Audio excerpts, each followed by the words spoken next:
ony ao ahoana tompoko inona ary ty tovokotovoko ty misy zavatra tiako antanina andry ino diso zay ve asa tena diso ve tsy fantatro a mety ho diso ve ny mpiandry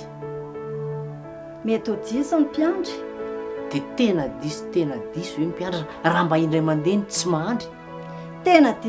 diso ny mpiandry raha indray mandeha tsy nahandry be tena eloka mahadiso tokoa ve raha ohatra ny mpiandrika indray mandeha ny tsy nahandry fa mba nikasa anatsotra sandry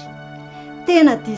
diso ny mpiandry raha indray mandeha tsy nahandry ka nikasa anatsotra sandry ndasaraloha de tena diso hoe ho amin'ny mpiandry raha indray mandeha monja mba sendra tsy nahandry fa nikasa anatsotra sandry sy mba hiara-mandromandry tena diso ny mpiandry raha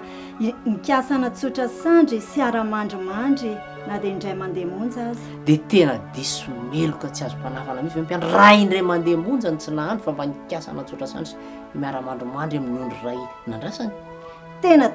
diso be mihitsy ny mpiandry raha nikasa anatsotra sandry sy ara-mandromandry amin'ny ondry ray izay tokony andrasany andrasolo de tena diso ve ny mpiandry raha indray mandeha monja ny tsy nahandry fa nikasa anatsotra sandry sy mba hoe hiara-mandromandry amin'ny ondry ray nandrasany raha tojo loasa mangina tena diso be mihitsy ny mpiandry raha toka tsy nahandry ka nikasa anatsotra sandry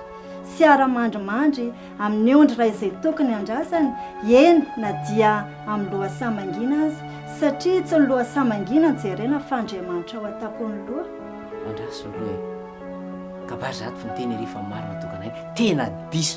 diso hoe ny mpiandry raha indray mandeha monja tsy nahandry fa nikasa anatsotra sandry sy mba hiara-mandromandry amin'ny ondry ray nandrasany raha tojo loasa mangina ry zareo raha toty izanak'ondrikeliko efa sasan'ny andro ilay mpiandry mba hanatsotra sandry sy hiara-mandromandry tena diso ny mpiandry raha toka tsy nahandry ka nanatsotra sandry sy ara-mandromandry amin'ny ondry ray izay tokony andrasany eny na dia amin'ny lohasamangina azy satria tsy ny lohasamangina jerena fandriamanitra ao an-tapony loha eny na dia efa nieritreritra izany ary ty zanak'ondry kely izay madio eritreritra tonkolasy tombovavy toko tapaka volamin'ny tongilana zay tsy mety arenina raha marary mbay ho novay famindra raha marary teny ovay nytoetra tsy sanatria akory ilay zanak'olona hoe natao batisa tamin'ny ranotsakay ka masika saingy atsiko nitady any an-tandroko notso atsiko niteny any am-pomozay sotra toka